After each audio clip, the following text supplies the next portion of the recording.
Very good morning, my dear friends, brothers and sisters. This is my pleasure and privilege to welcome you to the KTM channel. Please subscribe, like, share and comment if there is something to be commented upon.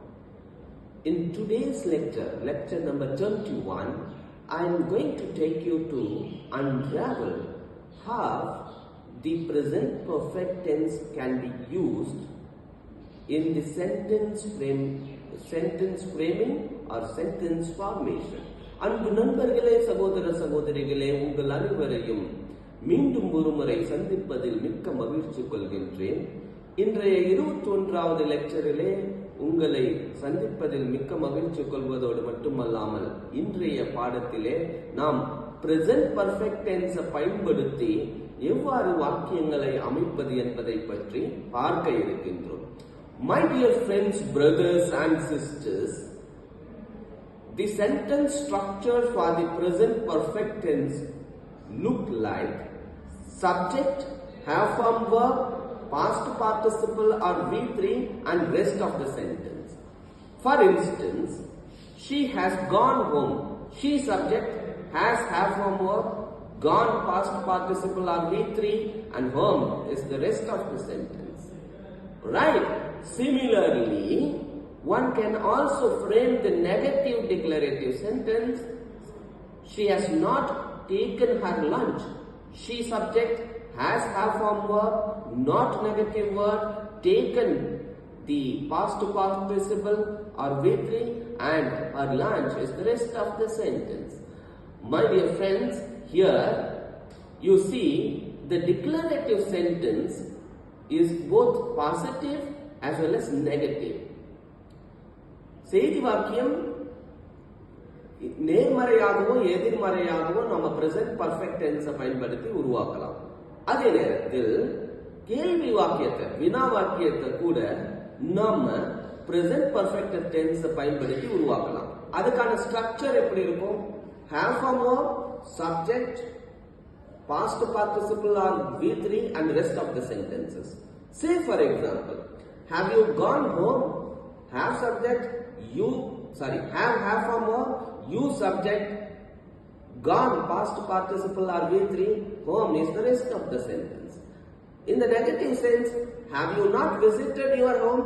Have form verb, you subject, not negative word, visited past participle or V3 and your home is the rest of the sentence. அன்பு நண்பர்களே, சகோதர சகோதரிகளே, present perfect tense பயன்படுத்தி நாம affirmative positive sentence உருவாக்கலாம், affirmative negative sentence உருவாக்கலாம். அதே நேரத்தில் நம்ம interrogative sentence வினா வாக்கியத்தையும் நேர்மறையாகவும் எதிர்மறையாகவும் உருவாக்கலாம். இப்போதான் நம்ம அந்த சென்டென்ஸ் ஸ்ட்ரக்சரை நம்ம பார்த்தோம்.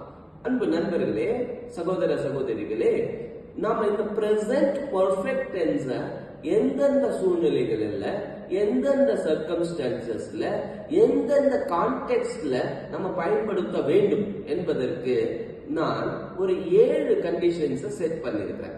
அதை உங்களிடம் பகிர்ந்து கொள்கின்றேன், கேளுங்கள்.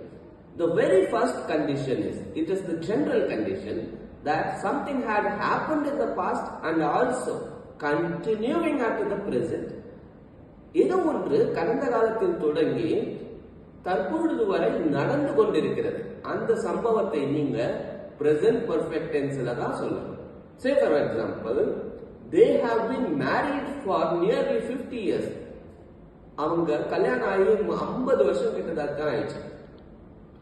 அவங்களுக்கு கல்யாணம் ஆனது எப்பவோ கடந்த காலத்துல இருக்கலாம், ஆனா அவங்க இன்னமும் கப்பிள்ஸா இருக்கிறாங்க அப்படின்னு சொல்றதுக்காக நம்ம சொல்றோம். சரிங்களா? present perfect tense யூஸ் பண்றோம். Right? I have taken my lunch. நீங்க சொல்றீங்க, இப்ப presentல சொல்றீங்க, I have taken my lunch. நம்ம சாப்பிட்டுட்டோம் அப்படின்னு நம்ம சொல்றோம். Right? The second condition is something had happened in the past but you do not specify the time. எப்ப நடந்தது அப்படின்னு சொல்லாம கடந்த காலத்தை சொல்லும் பொழுது நீங்க present perfect tenseல தான் சொல்லணும். Say for example, she has broken the temple. she has broken the table வச்சுக்கோங்க. she has broken the table. இதுல வந்து அவ டேபிளை உடைச்சிட்டா. இதுல நீங்க எப்போ உடைச்சான்னு கடந்த காலத்தை சொல்லல, நீங்க இப்ப சொல்றீங்க அவ டேபிளை வந்து உடைச்சிட்டான்னு சொல்றீங்க. Similarly, she has run to the office. எப்பன்னு சொல்லல, she has run to the office. அதனால நீங்க present perfect tenseல தான் சொல்றீங்க, ரைட்? சோ கடந்த காலத்துல நடந்தாலும் கூட கடந்த காலத்தை குறிப்பிடுகின்ற அட்வர்ப் வந்து இல்லைனாக்கா அங்க நீங்க வந்து என்ன பண்ணணும், present perfect tense தான் பயன்படுத்தணும். மூன்றாவது condition, the very third condition is when you talk about your life experience up to now. நீங்க இப்போ இதுவரைக்கும் உங்களுக்கு நடந்த சம்பவங்களை, அனுபவங்களை, வாழ்க்கை அனுபவங்களை நீங்க பகிர்ந்துக்கிற பொழுது நீங்க present perfect tenseல தான் சொல்லணும். For instance, right, I have seen this movie before. இந்த படத்தை நான் முன்னாடியே பார்த்துட்டேன் அப்படின்னு சொல்றீங்க, right? I have written the book and I am currently working on yet another book. I have written several books and also I am working on yet another book, right? இன்னொரு புத்தகத்துல நான் வேலை செஞ்சுட்டு இருக்கேன், ஆல்ரெடி நான் ஒரு புத்தகம் எழுதியிருக்கேன், நிறைய புத்தகங்கள் எழுதியிருக்கேன் அப்படின்னு நீங்க சொல்றீங்க. இதுக்கு நீங்க பயன்படுத்தணும். அதாவது வாழ்க்கை அனுபவங்களை நீங்க வந்து இதுவரைக்கும் நடந்த வாழ்க்கை அனுபவங்களை பேசும்போது present perfect tenseல தான் சொல்லணும். நான்காவது condition, the fourth condition for using the present perfect tense is, something had happened in the past whose impact is realized at the present. ஏதோ ஒன்று கடந்த காலத்தில் நடந்து இருக்கிறது, அதனுடைய தாக்கம் இப்போ நீங்க உணர்றீங்க. அதை சொல்லும் பொழுது நீங்க present perfect tenseல தான் சொல்லணும். For instance, I cannot get entry into the house as I have lost the keys. As I have lost the keys, அதை வந்து past tenseல சொல்ல முடியாது, ஏன்னா அதனுடைய தாக்கம் இப்போ உணர்றீங்க. I cannot get entry into the house. ஏன் உங்க வீட்டு உள்ளார என்னால போக முடியலன்னா நான் சாவியை தொலைச்சிட்டேன்னு சொல்றீங்க. அதனுடைய இம்பார்ட்டன்ஸ் வந்து இப்போ ரியலைஸ் பண்ணுங்க. அதனால அங்க present perfect tense தான் யூஸ் பண்ணணும். The fifth condition is by using since or for. இந்த prepositions பயன்படுத்தி ஒரு கிளாஸையோ ஃப்ரேஸையோ ஃப்ரேம் பண்றீங்கன்னா அங்க present perfect tense தான் present perfect tenseல தான் சொல்லணும். அந்த sentence structure present perfect tenseல தான் இருக்கணும். For instance, I have not visited my native place since I left it in my childhood days. என்னுடைய இளமை காலத்தில் விட்டுட்டு வந்த எங்க கிராமத்தை நான் போய் பார்த்ததே இல்லை, ரைட்? இப்போ நீங்க சொல்லும்போது since I have left அப்படின்னு சொல்றீங்க இல்லையா, அந்த since யூஸ் பண்ண கிளாஸ் சொல்றதுக்காக நீங்க இங்க அடுத்த கிளாஸ் மெயின் கிளாஸ் என்னவா இருக்கும், present perfect tenseல தான் I have not visited my native place னு சொல்றீங்க, சரிங்களா? Similarly, for யூஸ் பண்ணி I have worked for 17 hours. I have worked for 17 hours. நான் வந்து 17 மணி நேரம் வேலை செஞ்சிருக்கிறேன் அப்படின்னு சொல்லிட்டு for யூஸ் பண்ணி சொல்றீங்க. Since for யூஸ் பண்ணும்போது present perfect tenseல தான் சொல்லணும், right? Coming to the sixth condition, ரீசெண்டா நடந்த சம்பவங்களை, அதாவது இமிடியேட் பாஸ்ட் வந்து நீங்க மென்ஷன் பண்றதுக்கு நீங்க வந்து என்ன பண்ணணும், present perfect tenseல தான் சொல்லணும். அதுக்கு குறிப்பா adverbs சிலது இருக்கிறது, அதை மனதில் கொள்ள வேண்டும். அந்த adverbs பயன்படுத்தி நீங்க சென்டென்ஸ் ஃப்ரேம் பண்றீங்கன்னா அது present perfect tenseல தான் சொல்லணும். உதாரணத்துக்கு recently, just, only just, recently, just, only just இப்படி இருக்கின்ற adverbs நீங்க பயன்படுத்தி ரீசெண்டா நடந்த இமிடியேட் பாஸ்ட் வந்து சொல்றீங்கன்னாக்கா நீங்க வந்து present perfect tenseல தான் சொல்லணும். Say for example, the scientists have discovered a new species of monkey. Scientist வந்து ஒரு புது வகையான மங்கி இனத்தை கண்டுபிடிச்சிருக்கிறாங்க அப்படின்னு சொல்றோம். So she has just gone, இப்பதான் போனா, she has just gone அப்படின்னு நம்ம சொல்றோம், right? Similarly, the seventh condition is something is happening at the present. Something is happening at the present. say for example, so far, up to now, until now, this year, ever, never, this month, this century, this millennium, right? Something has started but not has completed, right? அது மாதிரியான காலங்களை குறிப்பிட்டிருக்கின்ற தொடங்கி இருக்குது ஆனா முடியல. அது மாதிரியான விஷயங்களை சொல்வதற்கு நீங்க பிரசன்ட் பர்ஃபெக்ட்ல தான் சொல்லணும். உதாரணத்துக்கு, so far he has completed very few pages of the note, right? So far he has completed a few pages of the notebook. நோட்புக்ல கொஞ்சம் பேஜ் தான் முடிச்சிருக்கிறான் இது வரைக்கும் அப்படின்னு சொல்றோம். I have bought a new car this year. இந்த வருஷம் தான் நான் ஒரு புது கார் வாங்கினேன் அப்படின்னு நம்ம சொல்றோம். I have beaten the boy this week. இந்த வாரம் தான் அவனை அடிச்சேன். சரிங்களா? அந்த பையனை இந்த வாரம் தான் அடிச்சேன். இப்படி நம்ம சொல்றோம்னாக்கா இங்கெல்லாம் நீங்க என்ன பண்ணணும்? பிரசன்ட் பர்ஃபெக்ட் டென்ஸ் தான் நீங்க பயன்படுத்தணும், ரைட்? அதே நேரத்தில் நீங்க have been and have gone இந்த ரெண்டு வார்த்தைகளை இந்த ரெண்டு ஃப்ரேசஸை எங்க பயன்படுத்தணும் பாத்தீங்கன்னாக்கா, ஒருவர் எங்க போயிருக்காரு, அவர் வந்த பிறகு வந்தவர்கிட்ட நீங்க எப்படி கேட்பீங்க? எங்க போனீங்க? where have you been up to? இது வரைக்கும் up to now. where have you been up to now?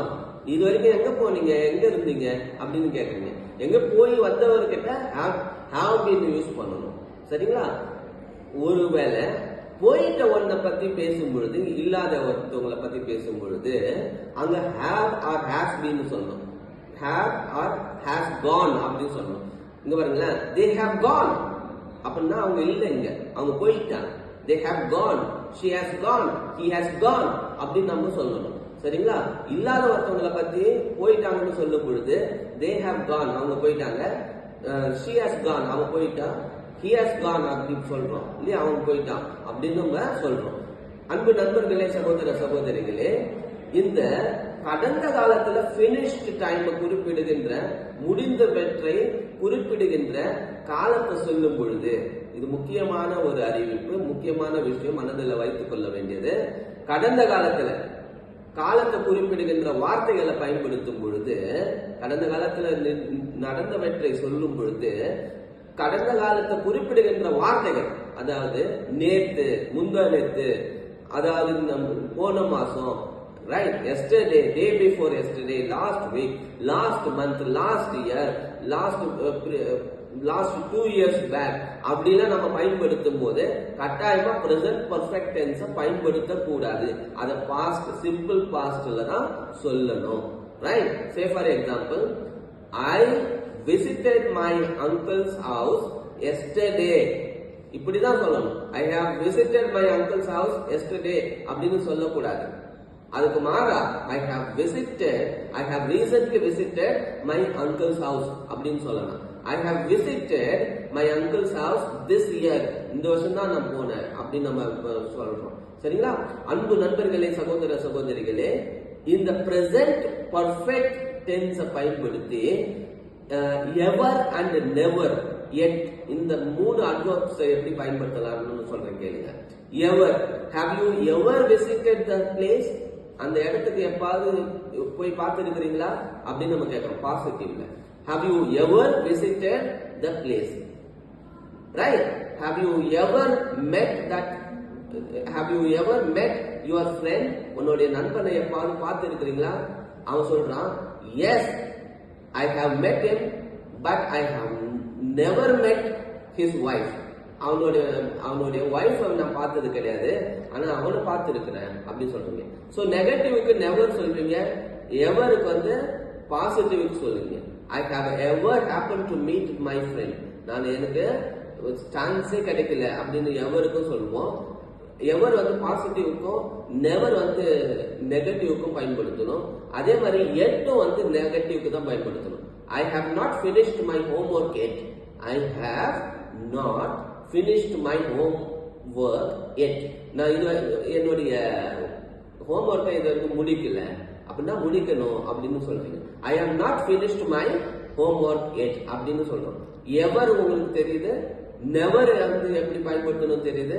எவர் வந்து பாசிட்டிவ்க்கும், நெவர் அந்த எட்ட வந்து நெகட்டிவ்க்கும் பயன்படுத்தணும் பிரசன்ட் பர்ஃபெக்ட் டென்ஸ்ல. அன்பு நண்பர்களே, சகோதர சகோதரிகளே, இந்த வீடியோ உங்களுக்கு பிடித்திருந்தால் லைக் பண்ணுங்க, ஷேர் பண்ணுங்க, கமெண்ட் பண்ணுங்க.